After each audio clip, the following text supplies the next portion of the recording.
Good morning, afternoon, everyone.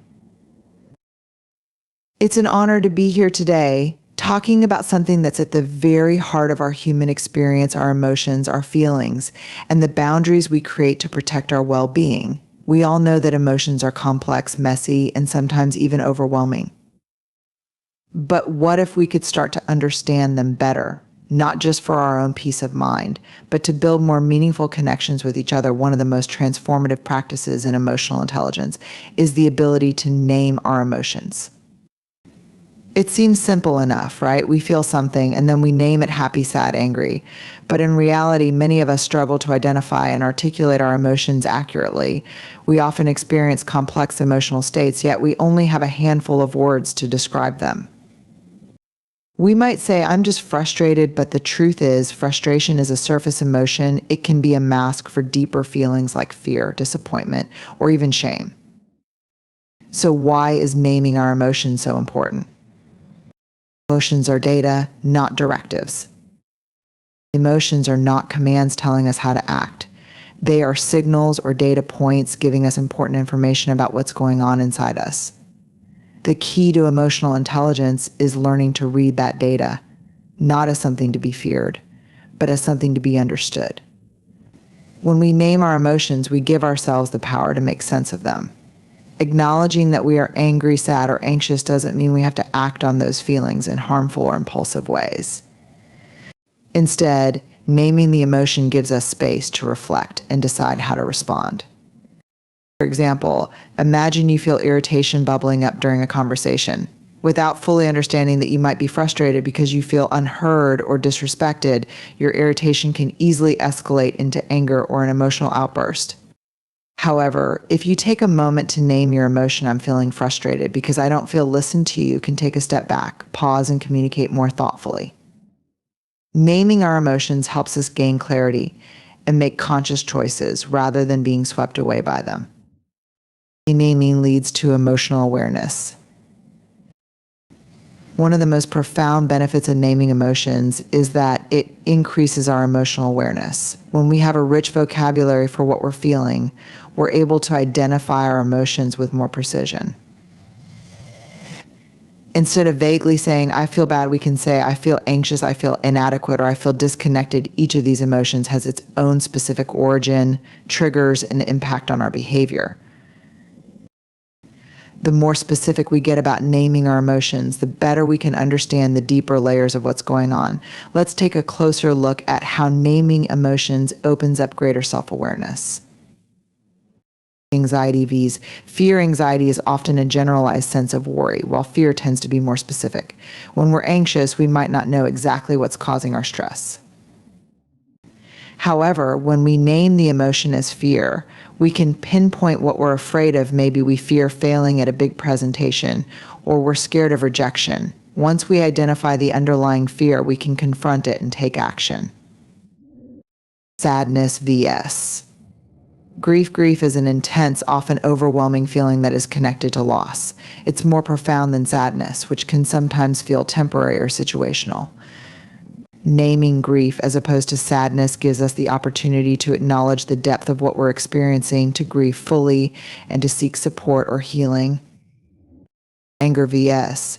Hurt. Often we react with anger when we're actually feeling hurt, betrayed, or misunderstood. Anger can sometimes be a defense mechanism that covers up more vulnerable emotions. Naming it as hurt or pain opens the door for healing and more compassionate conversations. Emotional vocabulary expands our emotional range. Most of us have learned a handful of basic words to describe how we feel: happy, sad, mad, anxious. But what if we expanded that emotional vocabulary? The richer our emotional vocabulary, the more we can tap into the full spectrum of what it means to be human. Feelings like embarrassment, shame, envy, awe, delight, nostalgia, confusion, and longing each carry their own nuances and messages. For example, how many of us have experienced a sense of dread? It's different from fear. It's a deep, almost existential unease, as if something bad is about to happen, but we don't know what it is. Naming dread gives us a sense of control over it.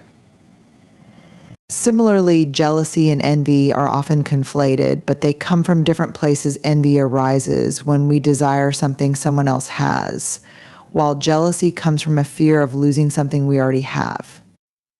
The more precise we can be in identifying the emotion, the more we can discern its source and address it appropriately. Naming emotions creates space for vulnerability.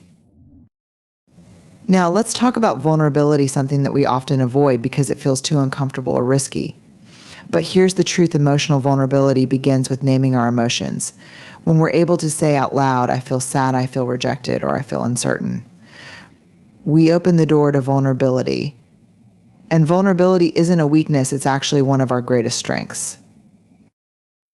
When we allow ourselves to name and express our emotions openly, we create the space to connect authentically with others. Vulnerability is the birthplace of empathy, compassion, and trust. It's not about airing our grievances or dumping our feelings on others. It's about giving ourselves permission to be real, to show up as we are without shame or judgment. Consider this: how many times have you held back your emotions because you were afraid of being judged, misunderstood, or seen as weak? By naming your feelings, even the hard ones, you give others the opportunity to meet you where you are, to validate your experience, and to offer support in return. Vulnerability fosters connection, and connection is what makes us feel truly seen and heard. Naming emotions enhances relationships. Finally, let's touch on how naming emotions improves our relationships. Have you ever found yourself in a disagreement with someone only to later realize that you were both reacting to different feelings? One person might be feeling frustrated while the other feels hurt, but neither can express it clearly. As a result, communication breaks down, misunderstandings arise, and distance grows. However, when we start naming our emotions in real time, I feel upset because I didn't feel valued in that conversation, or I feel overwhelmed and need a break, we invite others to understand where we're coming from. We move away from blame and judgment and toward understanding and collaboration. By naming our emotions, we reduce the chances of projecting them onto others. Instead of saying, "You make me angry," we can say, "I'm feeling angry because of a situation that happened," which shifts the responsibility back to us and opens the conversation for problem solving and empathy. Conclusion: to name our emotions is to claim ownership of them. It's a way of saying, I'm in charge of my feelings, not the other way around. It's a tool that helps us navigate life with greater self-awareness, compassion, and clarity. The more we practice this skill, the more we gain the ability to respond thoughtfully to our emotions rather than react impulsively. And in doing so, we create a world where we can all show up, vulnerable and real, and connect with one another in ways that are authentic and healing. Remember, emotions are data, not directives. The more we name them, the more empowered we become. Let's give ourselves the language to understand what we're feeling. And in doing so, give ourselves the freedom to live more fully and authentically. Let me know if you'd like any further expansion or adjustments. When we hear the word vulnerability, many of us picture something soft, exposed, and perhaps even dangerous.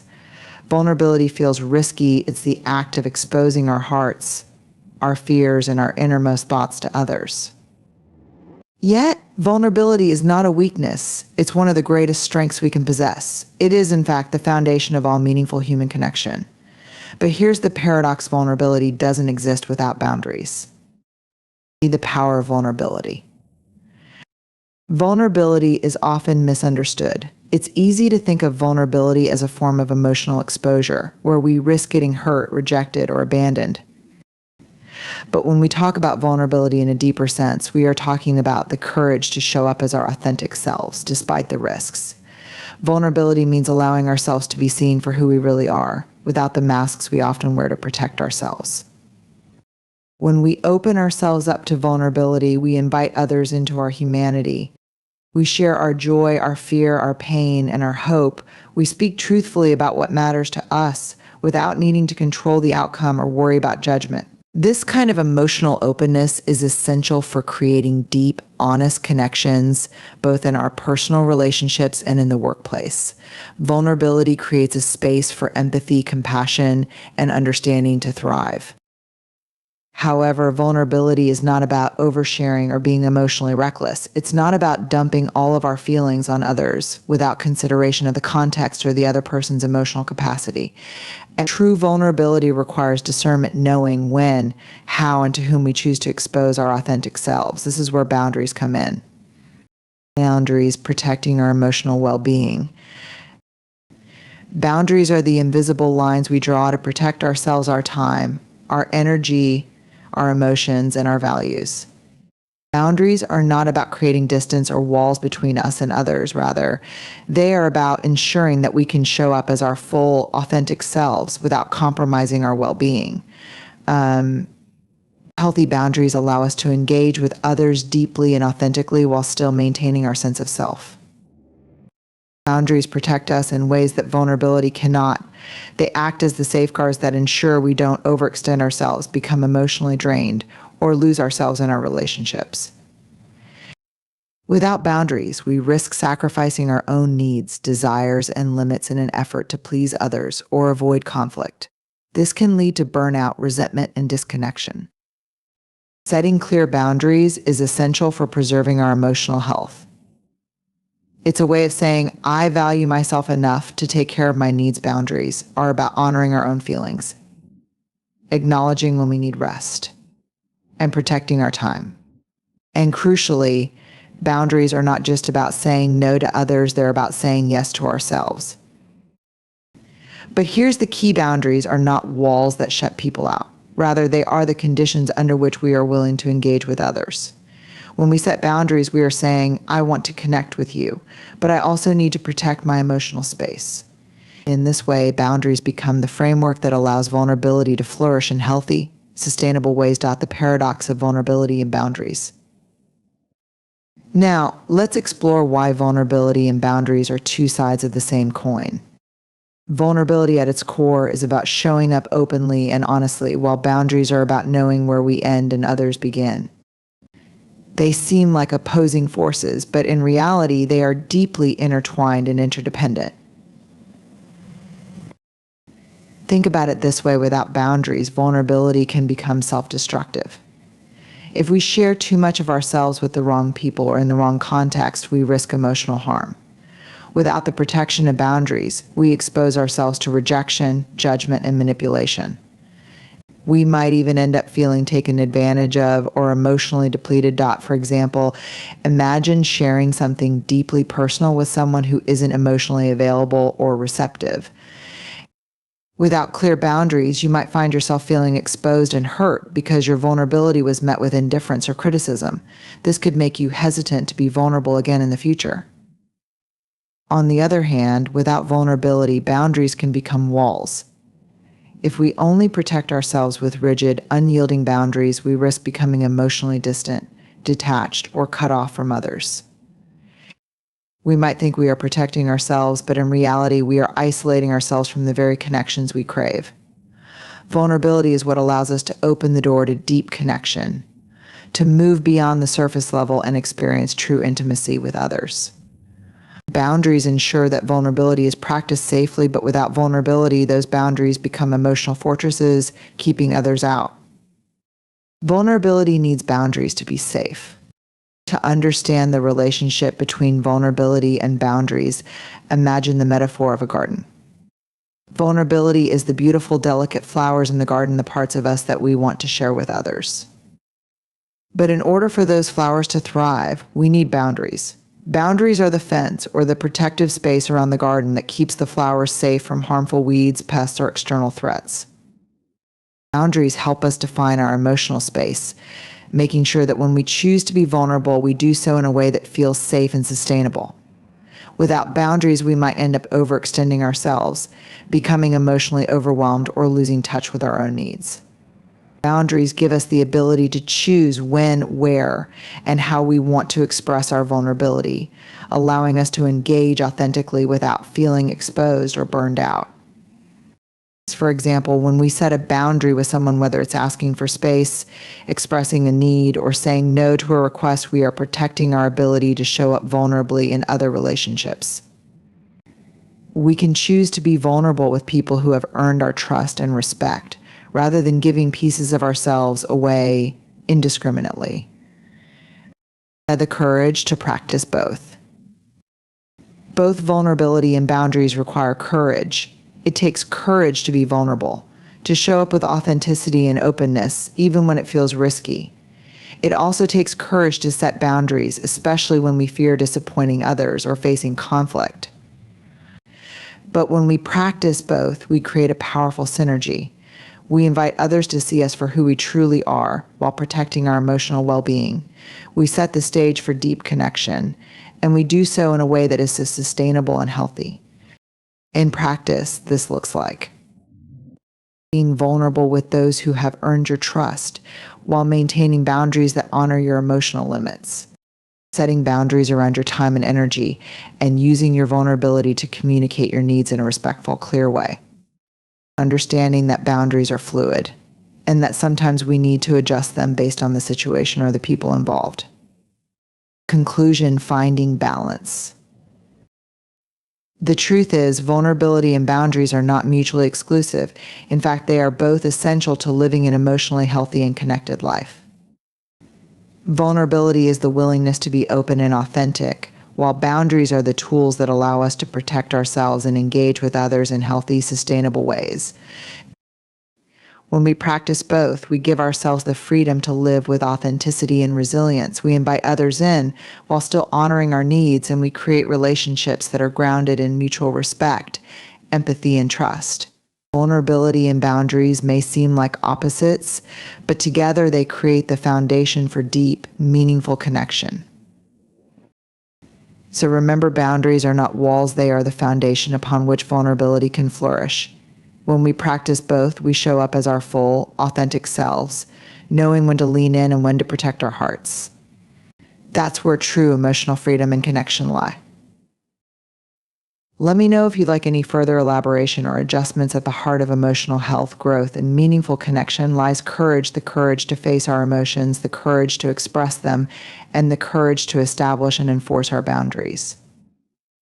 While emotions and boundaries might seem like separate areas of our lives, the role of courage intersects both. Courage is what enables us to navigate the complex landscape of our inner world while maintaining our integrity and well-being. But what does it truly mean to act with courage in the realm of emotions and boundaries? How does it show up in our daily lives, and why is it essential? Courage to feel our emotions fully. One of the most fundamental aspects of emotional courage is the willingness to feel, to allow ourselves to experience the full spectrum of emotions without pushing them away or avoiding them. In our fast-paced world, it's easy to bypass or suppress emotions that feel uncomfortable. We might resist feeling sadness because we think it's a sign of weakness, or avoid anger because we fear it might cause conflict. However, courage isn't about suppressing emotions, it's about feeling them deeply, acknowledging them, and then allowing them to pass through us. When we summon the courage to feel our emotions, we stop running from them. We lean into them, acknowledging them for what they are.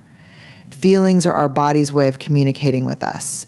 If we are sad, it may be because we've experienced loss. If we're angry, it could be a signal that something has violated our values. If we're anxious, it may be because we are facing uncertainty or fear of the unknown. Courageously feeling our emotions means that we stop dismissing or numbing ourselves and begin to listen to the messages those emotions bring. The act of feeling our emotions doesn't mean we give in to them completely, but we allow them to be present without letting them control us.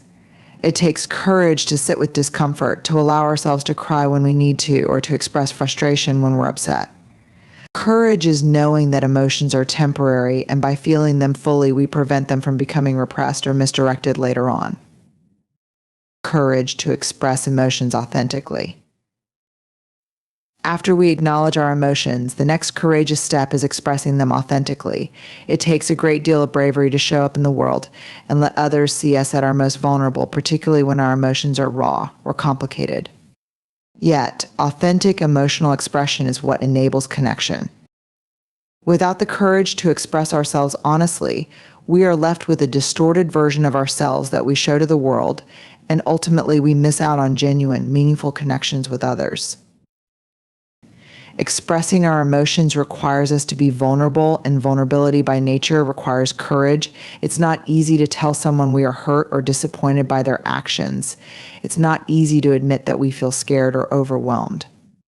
It takes courage to say, I need help, or I'm not okay, especially when we are afraid of how others will respond. The power of authentic emotional expression is that it gives others permission to do the same. When we take the courageous step of opening up, we create a space for vulnerability, and this can have a profound impact on our relationships. It deepens our connection, fosters understanding, and encourages the other person to be real with us in return. Emotional courage creates a ripple effect, helping others feel safer to express themselves honestly. At the same time, authentic emotional expression helps us develop self-awareness. When we voice what we are feeling, we gain clarity about the underlying causes and triggers of those emotions. Often, when we put our emotions into words, they become less overwhelming and more manageable. This act of expression can help us better understand ourselves and improve our emotional resilience. Courage to set and maintain boundaries. Perhaps one of the most challenging acts of courage in our emotional lives is setting and maintaining boundaries. Boundaries are the emotional, physical, and mental lines we draw to protect our well-being, but they require courage because they often lead us to face difficult situations, conflict, or disapproval from others. Establishing boundaries means we have to acknowledge our own limits, whether it's our time, energy, or emotional capacity, and communicate those limits clearly and confidently. Setting boundaries is an act of self-respect and self-preservation, and it takes courage to establish them, especially when we fear that doing so might disappoint others or cause friction in our relationships. For instance, saying no when we're stretched too thin can feel uncomfortable, particularly if we worry about letting someone down. But the truth is, boundaries are the key to sustaining healthy relationships.